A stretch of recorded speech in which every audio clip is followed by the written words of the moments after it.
The Lusignan Massacre refers to the murder of 11 residents of Lusignan, East Coast de Merara, Guyana. On January 26, 2008, the victims were murdered by a group led by Rondel Feynman Rollins after carrying out another massacre when they attacked the town of Bartica, Essequibo, and murdered 12 people. Rollins and many of the other suspected gang members were later killed by Guyanese security forces. This massacre was part of a series of murders which appeared to have begun with the murder of a prison officer, Troy Williams, during the Massacre prison break on February 23, 2003. On the morning of Saturday, January 26, 2008, gunmen stormed into the small village of Lusignan, Guyana, and murdered 11 people, including 5 children and 6 adults. 5 families were affected by the massacre. The gunmen armed with shotguns and a K-47 entered Lusignan around 2:00 a.m. and invaded the homes of 5 Lusignan families. Within 20 minutes, 11 people were murdered. The victims were Clarence Thomas, 48, Vanessa Thomas, 12, Ron Thomas, 11, Mahandan Gourdat, 32, Sigapal Haralal, 10, Sigaban Haralal, 4, Danwaji Ramsing, 52, Sicharan Ruplal, 56, Raywadi Ramsing, 11, Shazam Mohammed, 22, and Shalim Baksh, 52. Several of the murdered children were found dead while still in their beds. Survivors of the attack were Arjun Bim, 11, Roberto Thomas and Howard Thomas, both Roberto and Howard, who sustained life-threatening gunshot wounds, have successfully recovered. As the country experienced nationwide mourning, East Coast residents held protests along the East Coast Corridor, where they burned tires and damaged state infrastructure. Residents reported that they had made several attempts to contact the Vigilance police station during the siege, but the police did not respond promptly and arrived at the crime scene long after the gunmen had escaped. Angry residents staged protests to vent their disappointment with the country's fractured national security and were also incensed when government officials visited Lusignan.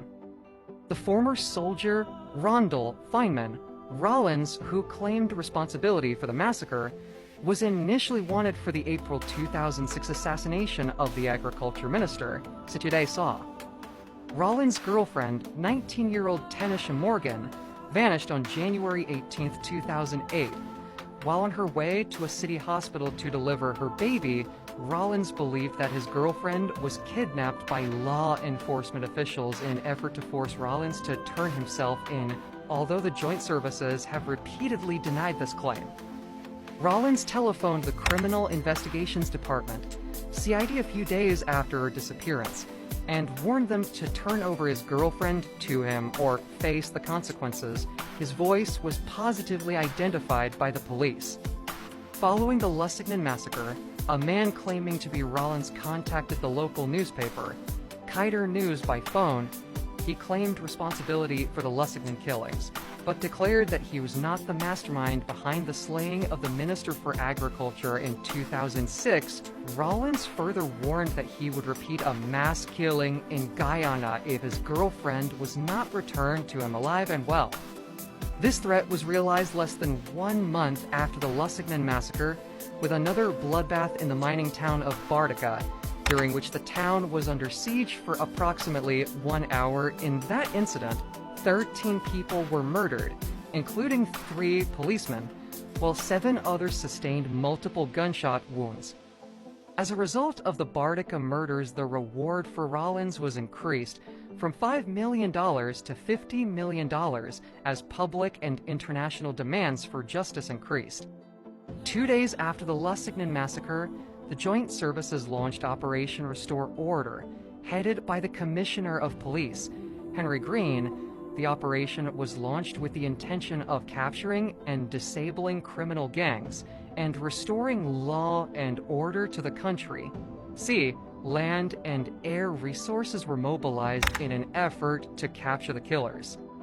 On Wednesday, January 30th, 2008, members of the Joint Services were engaged in a shootout in the vicinity of Pond Dam, Buxton when around 10 gunmen shot at and threw grenades at the Joint Service ranks. The shootout resulted in the death of 2 armed men. The 2 dead were identified as Vibert Leroy Harris, also known as Bolo of Friendship, East Coast Demerara, and Troy St. John, also known as John I. St. John was believed to be Rollins' second in command. During Operation Restore Order, the Joint Services cleared a section of the backlands of Buxton to prevent the criminals from escaping into the fields. They discovered the skeletal remains of 1 man who had been missing since 2007. The Joint Services also recovered several AK-47 rifles, hundreds of rounds of ammunition for various weapons, and military fatigues, among other items, during raids in Buxton. The operation was extended to other towns and villages in Guyana following the second massacre at Bartica.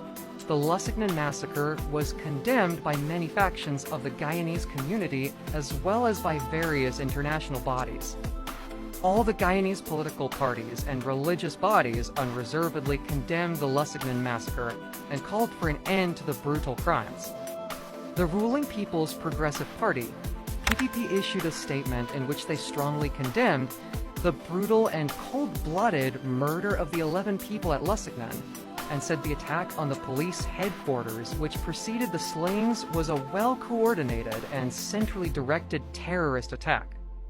The president of Guyana, Bharat Jagdeo, refused to hold consultations on the country's crime situation with the main opposition leader, Robert Corbyn. The president declared that he would not discuss the matter unless the opposition leader admitted that the community of Buxton was a safe haven for criminals.